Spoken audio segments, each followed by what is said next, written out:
First up though, strong demand around the world means record prices for cotton. And that's good news for most Australian cotton growers this year.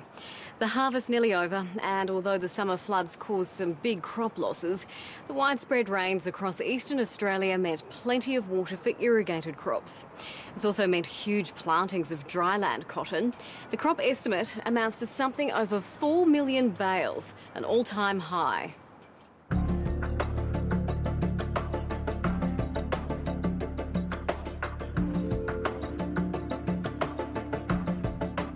In the Namoi Valley, the cotton pickers are flat out. For weeks, the rhythm of life in this part of northwest New South Wales has moved to the drone of harvesters and the incessant roar of the cotton gins.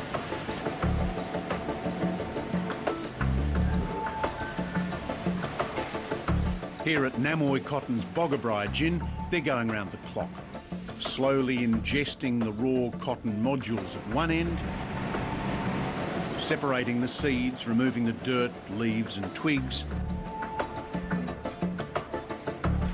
And at the end of the line, there's a tightly packed bale of cotton ready for export, each worth close on $1,000 at today's prices. Give me a hand here, buddy. On Andrew Watson's farm, they're in the thick of it too.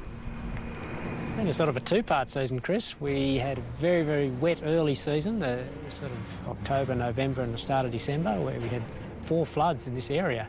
And then from about Christmas time on, it just stopped raining. So we've had a very wet start to the season and then a very dry finish. Managing a cotton crop is about managing many things, but particularly water.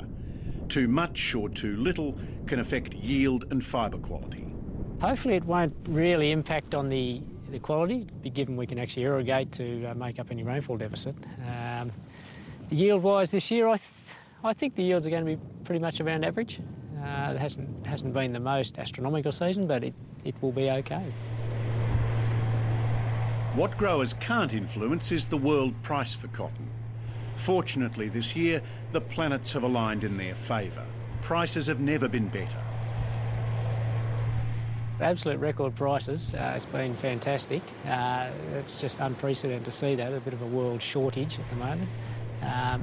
But that is good. I mean, it helps people who are coming out of a drought actually start paying back some debt. The Australian cotton industry is relatively small. This year's record crop might be a quarter of US production and barely a tenth of Chinese output. What they lack in scale, Australia's cotton growers make up through an enviable reputation for quality and productivity. Widespread adoption of genetically modified cotton has seen herbicide and insecticide use fall by as much as 90%. And in Andrew Watson, the peak industry body Cotton Australia has a chairman whose personal passion is to see how close he can get to an insecticide-free farm. We're trying to encourage a habitat for beneficial insects and marsupials, so little bats, etc., who can fly out. That means maintaining and establishing green belts around the property. And the idea being that those beneficial insects are close enough to get into the crop. That's right. I mean, some of the research shows that beneficial bats will only fly 400 metres from their vegetation, so we probably need tree lines throughout the place. He uses integrated pest management, encouraging beneficial insects to attack pests. Andrew Watson has some insect damage in his crop this year. To spray or not to spray? It's a tricky question because damaged cotton will take a price hit. It's the threat of discount, I guess, that scares many people. So there are big discounts if you have poor quality fibre or a big portion of poor quality fibre. The thing we're experiencing is we're not seeing below base grade cotton off this farm. We haven't done for 4 years, despite rarely spraying or zero spray regime. So I think people sometimes get a bit concerned about things like aphid and honeydew, cotton stainer damage. And they want to spray because they want to be safe. That's correct. Pests aside, Andrew Watson believes an approach which puts overall plant health first gives him the best return.